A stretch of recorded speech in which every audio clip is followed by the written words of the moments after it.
Hello friends. അയ്യോ അവളോട് ഞാനിനി എന്താ പറയുന്നത്? അമ്മ എന്തിനാ ഈ വയ്യാവേലിയൊക്കെ എടുത്ത് തലേ വെക്കുന്നത് എന്നിങ്ങനെ ദീപക് അംബികയോട് പറയുക. അങ്ങനെ പറയാതെ ദീപക്കെ, രമ്യ ഇപ്പം നമ്മളോടൊപ്പം ഉള്ളതേ നമുക്ക് ഇരട്ടി ബലവാ. ഹലോ അംബിക മാഡം, എന്താ എൻ്റെ കോൾ അറ്റൻഡ് ചെയ്യാത്തത്? എത്ര നേരം കൊണ്ട് ഞാൻ വിളിക്കുന്നു. എല്ലാം നമ്മൾ വിചാരിച്ച പോലെ നടന്നില്ലേ? അത് രമ്യയെ എന്താ അംബിക മാഡം? അംബിക അപ്പോൾ അവിടെ ഉണ്ടായ സംഭവങ്ങളൊക്കെ രമ്യയോട് പറയുവാണ്. താലിമാലയും കൊണ്ട് നിൽക്കുന്ന രാജുവിനെ പ്രതാപൻ ഇങ്ങനെ പിടിച്ച് തള്ളിയപ്പോൾ രാജു കയ്യിൽ വെച്ചിരുന്ന താലിമാല കൊണ്ടുപോയി പെട്ടെന്ന് ഋതികയുടെ കഴുത്തിൽ അങ്ങ് വീഴുമായിരുന്നു. അങ്ങനെ അവിടെ കല്യാണം അങ്ങ് നടന്നു എന്നൊക്കെ അംബിക അങ്ങോട്ട് രമ്യയോട് പറയുവാണ്. അത് കേട്ടത് രമ്യ ദേഷിച്ച് ഫോൺ അങ്ങ് കട്ട് ചെയ്ത്. എന്താ അമ്മേ അവള് പറഞ്ഞത്? അവൾ ഒന്നും പറഞ്ഞില്ല ദീപക്കെ. അവൾ ഫോൺ അങ്ങ് കട്ട് ചെയ്ത്. അമ്മ ഇനി എത്ര നാൾ ഇങ്ങനെ നമ്മളെ ക്ഷമിച്ചൊക്കെ ഇങ്ങനെ പോകും? ഒന്നുമിൽ രാജുവിനെ തീർത്ത് ഋതികയെ ഞാൻ സ്വന്തമാക്കണം, അല്ലെങ്കിൽ ഋതികയെ തീർത്തിട്ട് അവളുടെ സ്വത്തുക്കൾ എനിക്ക് സ്വന്തമാക്കണം. എൻ്റെ മോനെ ദീപക്കെ, ഇങ്ങനെയൊക്കെ നിനക്ക് തോന്നുന്നതേ നിന്റെ പ്രായത്തിന്റെ ചോരത്തിളപ്പ് കൊണ്ടാ. ഓരോ പരാജയങ്ങളും വിജയത്തിന്റെ ചവിട്ടുപടിയാണെന്ന് നീ കേട്ടിട്ടില്ലേ? എൻ്റെ അമ്മയുടെ ഈ പഴഞ്ചൻ തത്വങ്ങളൊന്നും ഈ കാലത്ത് വർക്കൗട്ട് ആവുമെന്ന് എനിക്ക് തോന്നുന്നില്ല. എങ്കിലേ നിനക്ക് വർക്കൗട്ട് ആക്കാൻ പറ്റുന്ന ഒരു കാര്യം ഈ അമ്മ അങ്ങോട്ട് പറയാം. നാളത്തെ ദിവസത്തിന്റെ പ്രത്യേകത എന്താണെന്ന് നിനക്കറിയാവോ? അറിയാം. ഈ നിയമസഭാ തെരഞ്ഞെടുപ്പിന് അമ്മാവൻ നോമിനേഷൻ കൊടുക്കുന്ന ദിവസമല്ലേ നാളെ? എന്നാലേ അമ്മയുടെ ഈ പഴഞ്ചൻ ഐഡിയ തോന്നിയ ഒരു കാര്യം ഞാൻ നിന്നോട് അങ്ങോട്ട് പറയട്ടെ. ഈ നിയമസഭാ തെരഞ്ഞെടുപ്പിന് പ്രതാപവർമ്മയ്ക്ക് നോമിനേഷൻ കൊടുക്കാൻ സാധിക്കരുത്. പ്രതാപന്റെ നോമിനേഷൻ നമുക്ക് തടയണം. ഈ അമ്മ എന്തൊക്കെയായി പറയുന്നത്? എന്തിനാ അമ്മാവന്റെ നോമിനേഷൻ നമ്മൾ തടയുന്നത്? അമ്മാവൻ മന്ത്രിയായി തുടർന്നാലല്ലേ നമ്മുടെ കുടുംബത്തിന് പേരും പ്രശസ്തിയും അന്തസ്സും ഒക്കെ ഉണ്ടാകത്തുള്ളൂ. എടാ ദീപക്കെ, എന്റെ സൽപുത്ര, ഞാൻ പറയുന്നത് നീ ഒന്ന് ശ്രദ്ധിച്ച് കേൾക്ക് എന്നും പറഞ്ഞ് അംബിക ദീപക്കിനോട് എന്തൊക്കെയോ കുണുകുണുകുണുകുണൂന്ന് പറയുന്നുണ്ട്. പിന്നെ കാണിക്കുന്ന ഒരു കർഷകനും ഭാര്യയും കൂടെ അവരുടെ വയലിൽ കൂടി ഇങ്ങനെ നടന്നു വരുവാണ്. എന്താ വെയിലെന്നൊക്കെ പറഞ്ഞുകൊണ്ടാണ് അവർ പാവത്തയിൽ ഇങ്ങനെ വന്നുകൊണ്ടിരിക്കുന്നത്. കെട്ടിടങ്ങളൊക്കെ കെട്ടിപ്പൊക്കാൻ വേണ്ടിയുള്ള മരങ്ങളൊക്കെ അങ്ങോട്ട് മുറിച്ചു മാറ്റുവാണല്ലോ. അവസാനത്തെ മരവും മുറിച്ചു കഴിയുമ്പോൾ ഈ നാടൊരു മരുഭൂമിയായി മാറും എന്നൊക്കെ പറഞ്ഞ് അവരിങ്ങനെ വന്നോണ്ടിരിക്കുമ്പോൾ പെട്ടെന്നൊരു കാറ് വന്നിട്ട് അതിൽ നിന്ന് 3-4 പേര് ഇറങ്ങി ആ വയലിലോട്ട് വരികയാണ്. അവർ ചോദിക്കുന്ന ഏതാണ് സ്ഥലം? ദേ ആ കാണുന്നതാണ് എന്നൊക്കെ ഇങ്ങനെ പറയുന്നുണ്ട്. അവർ പറയുവാണ്, ഈ പുല്ലും കാടും ഒക്കെ ഒന്ന് വെട്ടിനിരത്തിയാൽ നല്ല ഒന്നാന്തരം വില്ലകൾ പണിയാം. പിന്നെ ടൗണിനോട് ചേർന്ന് ഇത്രയും സൗകര്യമുള്ള സ്ഥലം വേറെ എവിടാ ഉള്ളത് എന്നൊക്കെ പറയുന്നത് കേട്ടോണ്ട് ഈ കർഷകൻ അങ്ങോട്ട് ചെന്ന് ചോദിക്കുന്നു, എന്താ സാറേ, എന്താ കാര്യം? ഇവിടെ ഈ കൃഷി ഇറക്കിയിരിക്കുന്നതൊക്കെ ചേട്ടനാണോ? അതെ, ഇദ്ദേഹമാണ് ഇവിടുത്തെ വില്ലേജ് ഓഫീസർ. ഞാൻ കുമാരൻ. ഈ സ്ഥലമൊക്കെ ഞാൻ വാങ്ങി. ഇവിടെ വലിയ ബിൽഡിംഗ് വരാൻ പോവുക. അങ്ങനെ അതിന്റെ പണിയൊക്കെ കഴിയുമ്പോൾ മോശമല്ലാത്ത ഒരു പണി നിങ്ങൾക്ക് 2 പേർക്ക് ഞാൻ തരപ്പെടുത്തി തരാം. അയ്യോ സാറന്മാരെ, ഈ കൃഷി സ്ഥലത്താണോ കെട്ടിടം പണിയുന്ന കാര്യം പറഞ്ഞത്? സാറിന് സ്ഥലം മാറിപ്പോയതായിരിക്കും. ഇത് എന്റെ സ്ഥലവാ. എന്റെ സ്ഥലം ഞാൻ ആർക്കും വിറ്റിട്ടില്ല. അതിനെ ഈ സ്ഥലം എങ്ങനെ ചേട്ടന്റെ സ്ഥലമാകുന്നത്? അക്കൂട്ടത്തിൽ വന്ന ഒരുത്തൻ ചോദിക്കുക, ഇത് മിനിസ്റ്റർ പ്രതാപവർമ്മയുടെ സ്ഥലമല്ലേ? വർമ്മ സാറ് ഈ കാണുന്ന 1.5 ഏക്കർ സ്ഥലം എനിക്ക് ഇഷ്ടദാനാധാരമായിട്ട് എഴുതി തന്നതാ. എനിക്ക് മാത്രമല്ല, എന്നോടൊപ്പം ഉണ്ടായിരുന്ന 20ഓളം പേർക്ക് വർമ്മ സാർ ഇങ്ങനെ സ്ഥലം തന്നിരുന്നു. സാറന്മാർക്ക് തെറ്റ് പറ്റിയതായിരിക്കും, ഞങ്ങൾക്ക് ഒരു തെറ്റും പറ്റിയിട്ടില്ല. ഈ സ്ഥലവേ വർമ്മ നിങ്ങൾക്ക് തന്നതിൻ്റെതായ എന്തെങ്കിലും രേഖ നിങ്ങളുടെ കയ്യിലുണ്ടോ? ആ രേഖയൊക്കെ കഴിഞ്ഞ മാസം ഈ സ്ഥലത്തിന്റെ കുറുകെ വലിയൊരു റോഡ് വരുന്നെന്നും പറഞ്ഞ് ആ രേഖയൊക്കെ കുറച്ച് സാറന്മാർ വന്ന് വാങ്ങിച്ചോണ്ട് പോയി. അത് കൊള്ളാം. അപ്പോഴങ്ങനെ വരട്ടെ. എന്നാലേ ഈ സ്ഥലം വർമ്മ സാറ് ഈ കുമാരൻ മുതലാളിക്ക് വിറ്റ്. അയ്യോ എൻ്റെ ദൈവമേ, ദൈവത്തിനെ ഒന്നും വിളിച്ചിട്ട് ഇനി ഒരു കാര്യവും ഇല്ല. ഞാനിത് വിശ്വസിക്കത്തില്ല. ഇത് എൻ്റെ മണ്ണാ. നിങ്ങൾ എന്നെ പറ്റിക്കാൻ വന്നതാ. ഇറങ്ങിക്കോണം നിങ്ങൾ ഇപ്പൊ തന്നെ എൻ്റെ സ്ഥലത്തു നിന്ന് എന്ന പാവം പിടിച്ച കർഷകൻ ഇങ്ങനെ അവരോട് പറയുക. എടാ കിഴവ, മര്യാദക്കാണെങ്കിൽ മര്യാദയ്ക്ക് എന്നും പറഞ്ഞ് നിന്നോട് കാര്യം പറഞ്ഞാൽ മനസ്സിലാകത്തില്ലേ എന്നും പറഞ്ഞ് കൂട്ടത്തിൽ വന്ന ഒരുത്തം പിടിച്ചു തല്ലിയിട്ട് വയസ്സ് പോലും നോക്കാതെ ആ കർഷകന്റെ ചെവിക്കുറ്റിക്ക് അടിക്കുകയാണ്. പോട്ടെ, പാവങ്ങളല്ലേ എന്ന് വിചാരിച്ചൊരു ജോലിയൊക്കെ തരാന്ന് വിചാരിച്ചപ്പം ഇപ്പൊ കിഴവൻ സ്ഥലത്തിന്റെ അവകാശം പറഞ്ഞുകൊണ്ട് വരുന്നോ? ആ സമയത്ത് അംബിക ആ ഗുണ്ടകൾക്ക് ഫോൺ ചെയ്യുവാണ്. എന്തായടോ, എന്തൊക്കെയായി അവിടെ കാര്യം?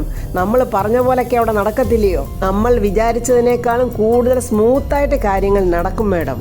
അവരുടെ രക്തം നമ്മുടെ കയ്യിലാക്കേണ്ടി വരില്ല.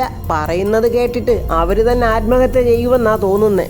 എടാ സത്യമാണോ? അതേ മേഡം, എനിക്ക് ഉറപ്പാ. ഇതുപോലെ എത്ര ആളുകളെ ഡീല് ചെയ്തവനാ ഞാൻ. താൻ പറഞ്ഞതുപോലെ അവരിനി ആത്മഹത്യ ചെയ്തില്ലെങ്കിൽ അങ്ങ് തട്ടിയേക്ക്. എന്നിട്ട് നീ സ്റ്റേഷനിൽ ചെന്ന് കീഴടങ്ങിയിട്ട് ഞാൻ പറഞ്ഞ ആളിന്റെ പേരങ്ങ് പറഞ്ഞേരെ. ഋതികയും കൂട്ടുകാരും കൂടെ ഷോപ്പിംഗ് പോകാനായിട്ട് ഇങ്ങനെ നടന്നു വരുവാണ്. ആ സമയത്താണ് ഈ കൃഷിക്കാരനും ഭാര്യയും ഇരുന്ന് കരഞ്ഞുകൊണ്ട് വിഷമെടുത്തവരുടെ ഭക്ഷണത്തെ കലർത്തി കഴിക്കാൻ പോകുന്നത് ഋതികയുടെ കണ്ണിൽ പെടുന്നുണ്ട്. അയ്യോ അതെന്താണെന്നും പറഞ്ഞ് ഋതിക ഓടിച്ചെന്ന് അവരുടെ ഭക്ഷണത്തിലെ വിഷം പിടിച്ച് മാറ്റുവാണ്. നിങ്ങൾ എന്തിനാ ആത്മഹത്യ ചെയ്യാൻ ശ്രമിച്ചതെന്ന് എന്നോട് സത്യം പറ, ഇല്ലെങ്കിൽ ഞാനിപ്പോൾ പോലീസിനെ വിളിക്കും. ആത്മഹത്യ ചെയ്യാൻ ശ്രമിച്ചതേ വലിയ കുറ്റവാ. ഞങ്ങളെ സ്വസ്ഥമായി മരിക്കാനെങ്കിലും ഒന്ന് അനുവദിച്ചുകൂടെ മോളെ? ജീവിക്കാനുള്ള അവകാശം നിഷേധിക്കപ്പെട്ടവരാണ് മോളെ ഞങ്ങൾ. ദയവ് ചെയ്ത് മോൾ ഇവിടുന്ന് പോണം. അയ്യോ നിങ്ങൾ കരയാതെ, എന്താ നിങ്ങളുടെ പ്രശ്നം? എന്നോട് പറ. ഞാൻ നിങ്ങൾക്ക് വേണ്ടത് എന്താന്ന് വെച്ചാൽ ചെയ്യാം. പറ, എന്നോട് പറ. വേണ്ട മോളെ, മോള് വിചാരിച്ചാൽ ഒന്നും നടക്കില്ല. അവരൊക്കെ വലിയ ആൾക്കാരാ. നമ്മളൊക്കെ വിചാരിച്ചാൽ അവരെ ഒന്നും ചെയ്യാൻ കഴിയില്ല. ഋതിയോടൊപ്പം വന്നേ അവിടെ കൂട്ടുകാരി പറയാ. അതിന് ഋതികമ്മയുടെ ആരാണെന്ന് നിങ്ങൾക്കറിയാവോ? പെട്ടെന്ന് ഋതിയെ കണ്ണു കാണിക്കുന്നുണ്ട്, പറയല്ലേന്ന്. അപ്പുപ്പ, അമ്മുമ്മേ, എന്താ നടന്ന സംഭവം നിങ്ങൾ എന്നോട് പറയൂ. അപ്പോഴവരവിടെ ഉണ്ടായ സംഭവങ്ങളെല്ലാം ഋതികയോട് പറയുവാണ്. അവരെങ്ങനെ ഞങ്ങളെ ഭീഷണിപ്പെടുത്തി മോളെ. എന്നിട്ട് എൻ്റെ ചെവിക്കുറ്റി കടിച്ചിട്ട് പറഞ്ഞു വൈകിട്ട് ഇന്ന് അവർ വരും. അവർ വരുന്നതിന് മുമ്പ് ഞങ്ങൾ സ്ഥലം കാലിയാക്കിക്കോണമെന്ന്. എല്ലാം പെറുക്കി കെട്ടി ഞങ്ങൾ എവിടെ പോകാനാ മോളെ? മരിക്കാനല്ലാതെ ഞങ്ങൾക്ക് വേറെ ഒന്നും പറ്റില്ലല്ലോ. എനിക്ക് നിങ്ങളുടെ വിഷമം നല്ലതുപോലെ മനസ്സിലായി. എവിടൊക്കെയോ ഉള്ളവരുടെ വിശപ്പ് മാറ്റാൻ വേണ്ടി ഈ മണ്ണിൽ അധ്വാനിക്കുന്നവരാണ് നിങ്ങൾ. ഈ മണ്ണിന്റെ ശരിക്കുമുള്ള അവകാശികൾ നിങ്ങൾ തന്നെയാണ്. ഞാൻ നിങ്ങളെ സഹായിക്കാം. നിങ്ങളെ ഉപദ്രവിച്ചവരാരായാലും അവരെത്ര വലിയ ആളായാലും നമുക്ക് ഈ നാട്ടിൽ പോലീസും കോടതിയൊക്കെ ഉള്ളത് എന്തിനാണെന്ന് നമുക്ക് അവരെ മനസ്സിലാക്കി കൊടുക്കണം. ഋതികയുടെ ആ സംസാരമെല്ലാം കേട്ട് അവർ ഭാര്യയും ഭർത്താവും ഋതികയെ അങ്ങ് കൈയെടുത്ത് തൊഴുവാണ്. അത് കണ്ടിട്ട് ഋതിക പറയും, അയ്യോ അരുത്, നിങ്ങളുടെ പേരക്കുട്ടിയാകാനുള്ള പ്രായമല്ല എനിക്കുള്ളൂ. പെട്ടെന്ന് തന്നെ ഋതിക ഫോൺ എടുത്ത് പോലീസ് സ്റ്റേഷനിലോട്ട് വിളിച്ചു പറയുവാണ്. അപ്പോൾ തന്നെ പോലീസ് ജീപ്പ് വരുന്നുണ്ട്. കുറച്ച് പോലീസുകാർ ഇറങ്ങി അങ്ങോട്ട് വരുവാണ്. വന്ന പോലീസ് ഓഫീസിന് ഋതികയെ അറിയാമെന്ന് തോന്നുന്നു. വന്നിട്ട് ചോദിക്കണം, അല്ല ഇത് ആര്? ഋതിക മേഡമോ? ഋതിക അപ്പോഴേ കംപ്ലൈന്റ് ഒക്കെ എഴുതി ഒപ്പിട്ടൊക്കെ വാങ്ങിച്ചെന്ന് തോന്നുന്നു. ആ കംപ്ലൈന്റ് പേപ്പർ ആ പോലീസുകാരന്റെ കയ്യിലോട്ട് കൊടുക്കുവാണ്. ആ കംപ്ലൈന്റ് അങ്ങോട്ട് വായിച്ചു നോക്കിയിട്ട് ആ പോലീസ് ഓഫീസർ ചോദിക്കുവാണ്, ഈ സ്ഥലം ആരുടേതാണെന്ന് ഋതിക മേഡത്തിന് വലിയ പിടിയില്ലെന്ന് തോന്നുന്നു. പരാതി സ്വീകരിക്കാൻ പേടിയാണെങ്കിലേ പറഞ്ഞാൽ മതി എന്ന് ഋതിക അങ്ങോട്ട് പറയുക. നിങ്ങൾക്ക് മുകളിലെ ഒരുപാട് ഉദ്യോഗസ്ഥരുണ്ട്. അല്ല മേഡം, ഞാൻ ചോദിച്ചതേ പരാതിയിലാ.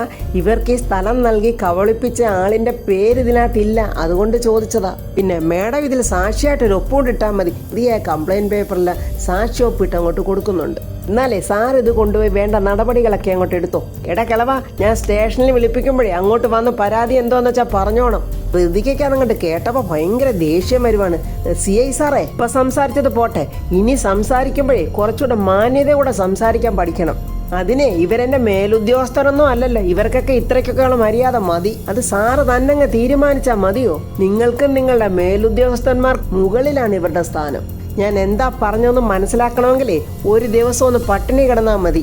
കർഷകനല്ലേ, ഇത് ഞാൻ കുറെ കണ്ടിട്ടുള്ളതാ. എത്ര കണ്ടാലും കേട്ടാലും നിങ്ങളെപ്പോലുള്ളവർക്കത് മനസ്സിലാവില്ല. അതൊക്കെ മനസ്സിലാക്കണമെങ്കിലേ അതിനൊരു നല്ല മനസ്സ് വേണം. അങ്ങനെയുള്ള ഒരു മനസ്സ് തനിക്കില്ലെന്ന് എനിക്ക് നല്ലതുപോലെ അറിയാം. ഞാൻ തന്ന ഈ പരാതിയിലേ എന്തെങ്കിലും ക്രമക്കേടുകൾ കാണിക്കുകയോ ഇവരെ ഭീഷണിപ്പെടുത്തി എതിർകക്ഷികളോട് കൈക്കൂലി വാങ്ങിക്കുകയോ ചെയ്താൽ ഇത് പിന്നെ സാറെടുക്കുന്ന അവസാനത്തെ കേസായിരിക്കും. അയ്യോ മേഡം ചതിക്കരുത്, ഈ കേസ് ഞാൻ നോക്കിക്കോളാം. മേഡം ദേവി ചെയ്തെന്റെ പണി കളയരുത്, വാടോ എന്നും പറഞ്ഞ പോലീസുകാരെല്ലാം അങ്ങ് പോവുകയാണ്. രാവിലെ പ്രതാപൻ നോമിനേഷൻ കൊടുക്കാനായിട്ട് ഒരുങ്ങി വന്ന് നിൽക്കുവാണ്. അംബിക ഇങ്ങനെ ആരതി തെറ്റെടുത്ത സഹോദരനെ ചിരിച്ചോണ്ട് ആരതി ഒഴിയുവാണ്. പരമ ദുഷ്ട ചെയ്തതൊന്നും അറിയാതെ പ്രതാപൻ ഇങ്ങനെ ചിരിച്ചോണ്ട്, ഒന്നും അറിയാത്ത പാവം സഹോദരിയെ നോക്കി ഇങ്ങനെ ചിരിച്ചോണ്ട് നിൽക്കുവാണ്. യാമിനിയും ശേഖറും എല്ലാം ഇത് കണ്ടോണ്ട് നിൽക്കുവാണ്. പ്രതാപ, നീ ധൈര്യമായിട്ട് സന്തോഷമായിട്ട് നോമിനേഷൻ അങ്ങോട്ട് സമർപ്പിച്ചോ. ഇത്തവണയും വിജയം നിനക്ക് തന്നെയായിരിക്കും. എന്നാൽ ഞാൻ ഇറങ്ങട്ടെ ചേച്ചി, പോയിട്ട് വാ അനിയ എന്നിങ്ങനെ പറയുമ്പോൾ അങ്ങോട്ടൊരു പോലീസ് ഓഫീസർ വന്ന് സല്യൂട്ടൊക്കെ ചെയ്യുന്നുണ്ട്. എന്താണോ തനിക്കിവിടെ എസ്കോർട്ട് തനിക്കാണോ തന്നിരിക്കുന്നത്? അല്ല സാർ, സാറ് നോമിനേഷൻ സമർപ്പിക്കാൻ കളക്ടർ ഓഫീസിലോട്ട് ഇറങ്ങിയതാണില്ലേ? സാർ അവിടേക്ക് പോയി വെറുതെ സമയം വേസ്റ്റ് ആക്കണ്ടെന്ന് കരുതിയാ ഞാൻ ഓടിപ്പിടിച്ച് ഇങ്ങോട്ട് ഓടി വന്നത്. എനിക്ക് മനസ്സിലായില്ല താൻ എന്താ പറഞ്ഞത്. ഉടനെ അംബിക, എടോ താൻ ആരുടെ മുന്നിൽ നിന്നാ സംസാരിക്കുന്നത് മറക്കരുത്. ഒരു ശുഭ കാര്യത്തിന് വേണ്ടി ഇറങ്ങാൻ പോകുന്ന എൻ്റെ അനിയന്റെ മുന്നിൽ വന്നു നിന്ന് തടസ്സം നിൽക്കാതെ മാറി നിൽക്ക്. അല്ലെങ്കിലേ തന്റെ തലയിലിരിക്കുന്ന ഈ തൊപ്പിയുണ്ടല്ലോ അധിക നാൾ ഉണ്ടാവില്ല. എല്ലാം ചെയ്തു വെച്ചിട്ട് അംബികയുടെ ഒരു ഉഗ്രൻ അഭിനയമാണ് അവിടെ നടക്കുന്നത്. ഉടനെ ആ പോലീസ് ഓഫീസർ പറയാ, മേഡത്തിന്റെ ആഗ്രഹമൊക്കെ കൊള്ളാം. ഇനി ഈ മേഡത്തിനും മേഡത്തിന്റെ അനിയൻ മിനിസ്റ്റർക്കും എന്നെ ഒരു ചുക്കും ചെയ്യാൻ പറ്റില്ല. ദേ ഇത് കണ്ടോ, കോർട്ട് ഓർഡറാ. മിനിസ്റ്റർ വർമ്മ സാറിന്റെ പേരിൽ ലഭിച്ച പരാതിയുടെ പേരിൽ പ്രതാപവർമ്മ കുറ്റക്കാരനാണെന്ന് കോടതി കണ്ടെത്തുകയും ഈ ഇലക്ഷനിൽ പ്രതാപവർമ്മ മത്സരിക്കാൻ യോഗ്യനല്ല എന്ന് ഉത്തരവിട്ട കോർട്ട് ഓർഡറാണിത്. വർമ്മയത് വാങ്ങി വായിച്ചു നോക്കിയിട്ട് പറയുന്നു, കൊള്ളാം, ഇത് താൻ ആർക്ക് വേണ്ടിയാണോ ചെയ്തത്? ഇത് ചെയ്യാൻ കൂട്ടുനിന്നതിന് തനിക്ക് എത്രയൊക്കെയാണോ കിട്ടിയത്? ക്യാഷായിട്ടോ അതോ പ്രൊമോഷനായിട്ടോ? എന്താ വർമ്മ സാറേ ഇത്? എന്റെ സത്യസന്ധതയെ വർമ്മ സാർ ഇങ്ങനെ ചോദ്യം ചെയ്യരുത്. തൊഴിൽ ധർമ്മത്തിന് വിരുദ്ധമായി ഇന്നേ വരെ ഞാൻ ഒന്നും ചെയ്തിട്ടില്ല. ഇന്നേ വരെ എന്റെ മനസാക്ഷിയെ വഞ്ചിച്ച് ഞാൻ ഇതുവരെ ഒന്നും ചെയ്തിട്ടില്ല. കളക്ടർ ഓഫീസിൽ വരെ വന്ന് അവിടെ മീഡിയക്കാരുടെ മുന്നിൽ വർമ്മ സാർ കോർട്ട് ഓർഡർ കയ്യിൽ വാങ്ങി നോമിനേഷൻ നൽകാനാവാതെ അപമാനിതനായി നിൽക്കുന്നത് കാണാൻ വയ്യാത്തത് കൊണ്ടാണ് ഞാൻ ധൃതി പിടിച്ച് ഇതും കൊണ്ട് ഓടി ഇങ്ങോട്ട് വന്നത്. ഉടനെ വർമ്മ പറയാം, എനിക്ക് മനസ്സിലായി, വേണ്ടത് എന്താണെന്ന് വെച്ചാൽ ഞാൻ ഉടനെ ചെയ്തോളാം. സാർ, തൽക്കാലം സാറിനെ അറസ്റ്റ് ചെയ്യാനുള്ള ഓർഡർ ആയിട്ടില്ല, അതും കൂടി എൻ്റെ കയ്യിലോട്ടൊന്ന് വന്നോട്ടെ, എന്നിട്ട് നമുക്ക് അറസ്റ്റ് ഓർഡർ കിട്ടിയിട്ട് കാണാം സാറേ, ഞാൻ ഇറങ്ങട്ടെ എന്നും പറഞ്ഞ ഓഫീസർ അങ്ങ് പോവുകയാണ്. അയ്യോ ചേട്ടാ എന്ന് ശേഖരൻ സങ്കടത്തോടെ ചോദിക്കുമ്പം വർമ്മ പറയുവാണ്, പേടിക്കണ്ട ശേഖരെ, ഇതിനേക്കാളൊക്കെ ഒത്തിരി ഞാൻ കണ്ടിട്ടാണ് ഈ മന്ത്രി കുപ്പായം എടുത്ത് ഞാൻ അണിഞ്ഞത്. കോർട്ട് ഓർഡറിൽ പരാതിക്കാരായത് 2 കർഷകരാ. അവർക്ക് മുൻപ് ദാനമായി നൽകിയ കൃഷിഭൂമി ഭൂമാഫിയയ്ക്ക് വിൽക്കാനായി കർഷകരിൽ നിന്നും അവരെ ഭീഷണിപ്പെടുത്തി വാങ്ങിച്ചെടുത്തെന്നും അവരെ ആത്മഹത്യയ്ക്ക് പ്രേരിപ്പിച്ചെന്നും എനിക്കെതിരെ നൽകിയിരിക്കുന്ന പരാതി. ദീപക്കെ, നീ ഒന്ന് ഇറങ്ങി അന്വേഷിക്കണം. എന്റെ പൊന്നു വർമ്മേ, നിനക്ക് വേണ്ടി ചെയ്തത് ഈ അമ്മയും മകനുമെന്ന് നീ എന്നാ തിരിച്ചറിയുന്നേ?